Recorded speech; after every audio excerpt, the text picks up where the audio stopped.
Приветствуем наших подписчиков и гостей нашего канала. Друзья, мы вас всех приветствуем в изобилии и достатке.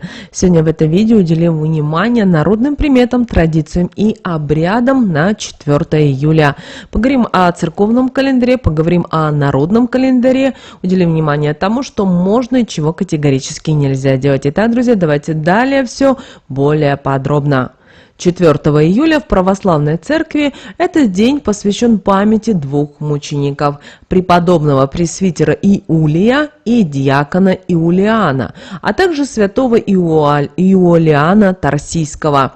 Эти святые жили в разные эпохи, но оставили значимый след в истории христианства своими подвигами и верой.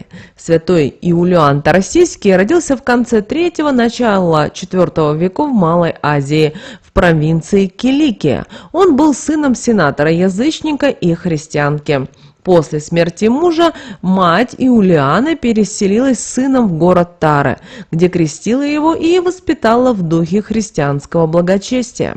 В возрасте 18 лет, когда начались гонения на христиан, инициированные императором Диоклетианом, Иулиан был схвачен и приведен на суд к правителю Маркиану. Его пытались заставить отречься от Христа через истязания, угрозы и обещания ударов, но святой оставался непоколебимым в своей вере. На протяжении года святого Иулиана водили по разным городам, подвергая жестоким пыткам и допросам. В конце концов, он был заключен в темницу и умер мученической смертью около 305 года. Его мощи впоследствии перенесли в город Антиохию. Иулий Пресвитер и Юлиан Диакон были братьями, которые жили в V веке в Римской империи. Они посвятили своей жизни проповедованию христианской веры в отдаленных странах и провинциях, убеждая язычников принять христианство не только словами, но и чудесами. Однажды, проезжая мимо строящегося храма, группа людей попыталась избежать работы, притворившись, что везет мертвого человека. Один из спутников прикинулся мертвым, но преподобный Иулиан спросил их, не лгут ли они. Получив заверение в правдивости их слов, он отпустил их, но тот, кто изображал мертвого, вскоре действительно скончался. Этот случай стал уроком для всех, кто пытался лгать святым братьям. Получив благословение патриарха и разрешение императора, Иулий и Юлиан построили множество храмов.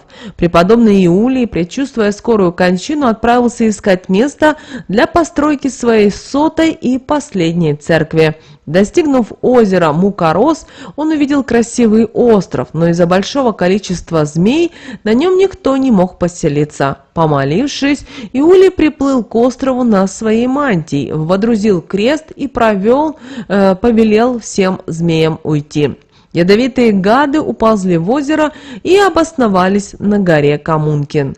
Иулий заложил на острове церковь в честь святых 12 апостолов.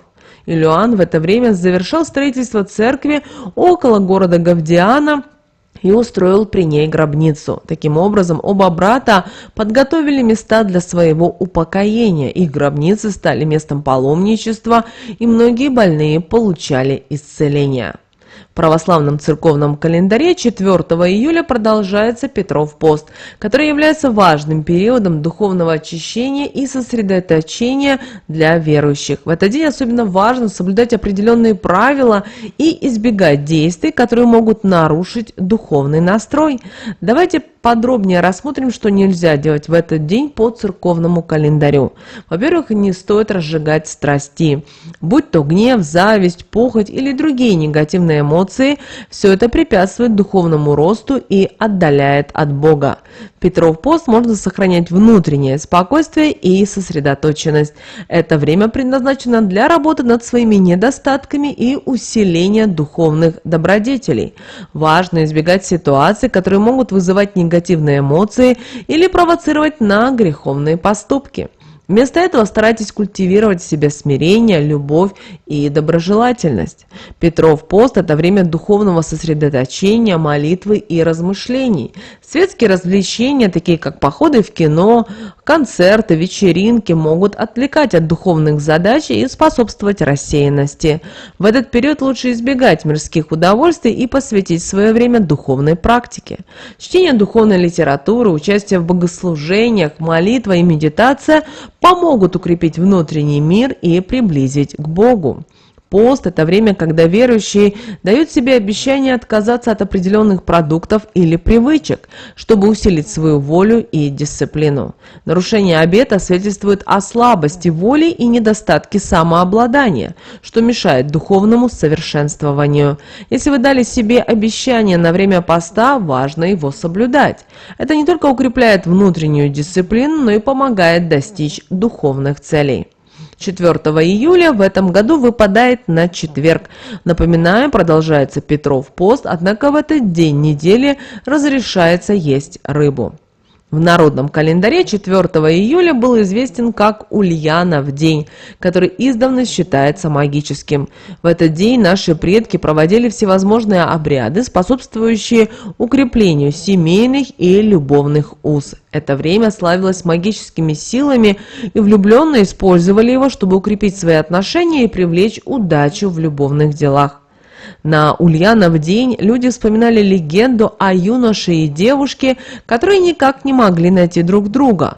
Ульян ждал свою любимую в поле, а Ульяна искала его у водоема. Они постоянно менялись местами и так и не встретились. В народе говорили: «Кличет Ульян, Ульяну, а Ульяна, Ульяна». Святого Иулиана в народе прозвали Ульяном, а день его памяти – Ульяновым. Вслед за Ульяновым днем идет Ульянин день, который отмечается далее. Конечно же, и существовала поговорка на этот счет: «За Мефодием Перепелятником Ульян Ульяну кличет». На Ульянов день проводили всевозможные обряды и ритуалы, которые православная церковь не всегда приветствовала. Верили, что этот день обладает особой силой для любовных магических ритуалов. Например, девушки и юноши собирались у водоемов и полей, чтобы провести ритуалы на привлечение любви и удачи. К этому времени зацветает липа, которая является отличным средством при простуде. Крестьянские ребятишки спешили собрать липовый цвет, чтобы зимой наслаждаться вкусным и ароматным чаем. Считалось, что липа способна избавить от сглаза, а тот, кто срубит это дерево в лесу, непременно может заблудиться и пропасть. Если же липа, растущая возле дома, засохнет, это говорит о том, что в семье произойдут плохие перемены. С давних пор липовый цвет использовали в лекарственных целях. Настойка из липового цвета помогала при простуде, кашле, бронхите, туберкулезе легких и головной боли. Рецепт настойки был прост. Столовую ложку липового цвета заливали стаканом кипятка, далее укутывали и настаивали 40 минут, после чего процеживали. Ее принимают по стакану 3-4 раза в день в горячем виде. Настойка также эффективна для полоскания при стоматите и ангине. Для снятия спазмов кишечника рекомендуется принимать ванны с липовым цветом. 8-10 горстей цветочков липы заливают литром кипятка, доводят до кипения, дают настояться и выливают в горячую ванну. Принимать такую ванну нужно не больше 15 минут. Ульянов день служил отличной подсказкой и для предсказания погоды. Если с утра ветер дул в сторону солнца, а вечером от него, это означало, что ненастья в ближайшее время не предвидится. О погоде можно было узнать и по листьям папоротника. Если листочки сворачивались, это означало, что будет тепло и сухо. Если они скручивались, это предвещало непогоду. В этот день свои именины отмечают Алексей, Анастасия, Василий, Георгий, Иван, Павел, Максим, Никита, Николай, Терентий, Федор и Юлиан. Люди, рожденные в это время, считаются трудолюбивыми и преданными любимым. Они не склонны к изменам и предательству, хотя многие из них проходят через серьезные испытания в жизни. На Ульяна наши предки повторно сеяли редиску и обрабатывали цветы и посевы от вредителей настоем помидорных листьев или чеснока. Считалось, что такие меры помогут защитить урожай и обеспечить богатый сбор. А вот девушки проводили ритуалы для избавления от нежелательных ухажеров. Имя назойливого поклонника писали на бумаге, которую затем поджигали, а пепел развеивали по ветру. После такого ритуала молодой человек должен был оставить девушку в покое, уступив место желанному и любимому. Также считалось, что уход за садом и огородом в этот день принесет богатый урожай. Если девушке не нравился ухажер, то она делала практику, о которой мы с вами проговорили немножечко ранее, и таким образом больше он к ней не приходил. Кроме того, одной из главных традиций Ульянова дня было совершение добрых дел. Люди старались помочь всем, кто в этом нуждался, проявляя милосердие и щедрость. Особое значение придавалось подаче милостыни. Считалось, что отдавая деньги просящим, нельзя смотреть им в глаза, иначе можно самому оказаться в их положении. Этот обряд символизировал не только материальную помощь, но и духовное сострадание к ближнему. В Ульянов день было принято ходить на реку для очищения. Люди верили, что вода обладает магическими свойствами и способна смывать негатив и болезни. Для этого нужно было трижды окунуться в воду с головой.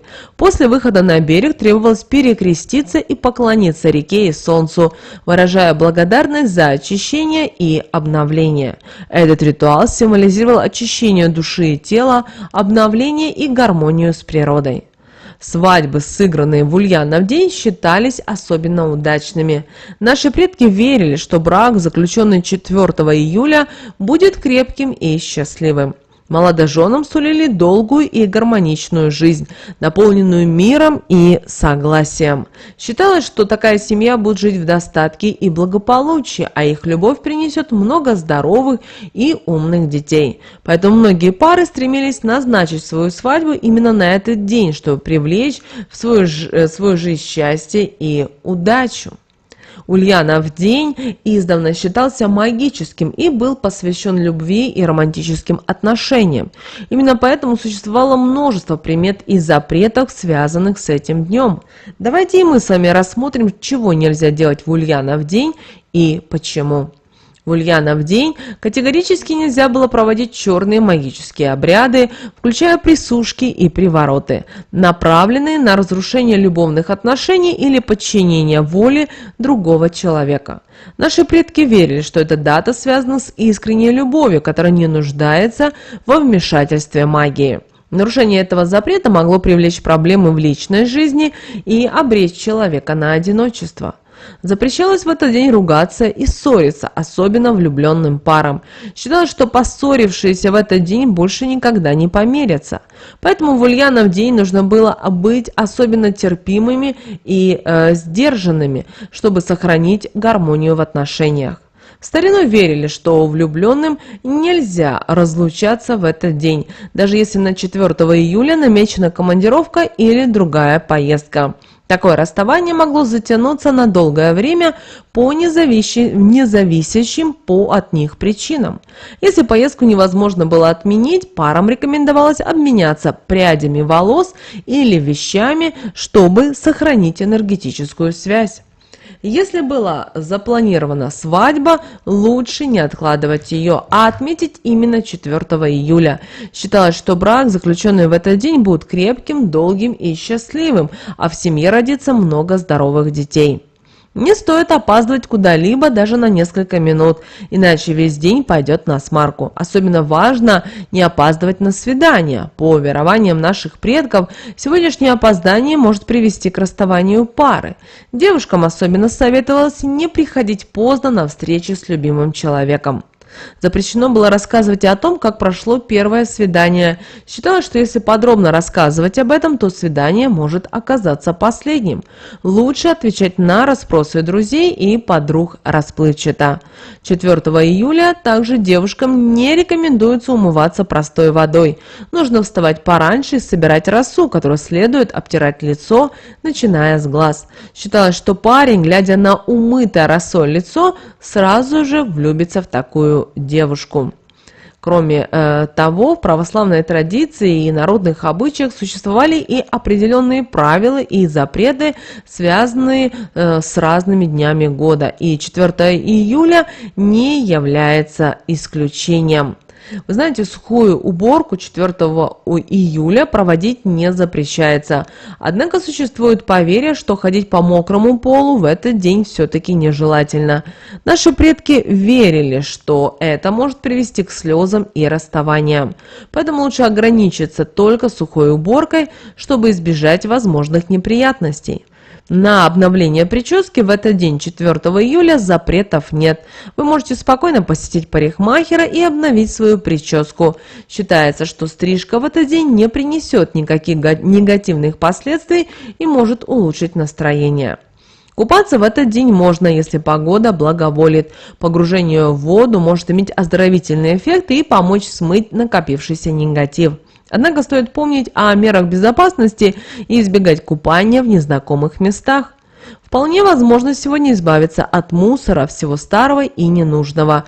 Этот день благоприятен для очищения пространства вокруг себя. Избавление от ненужных вещей поможет освободить место для нового и положительного в вашей жизни. Посетить могилы родных и близких также в этот день можно.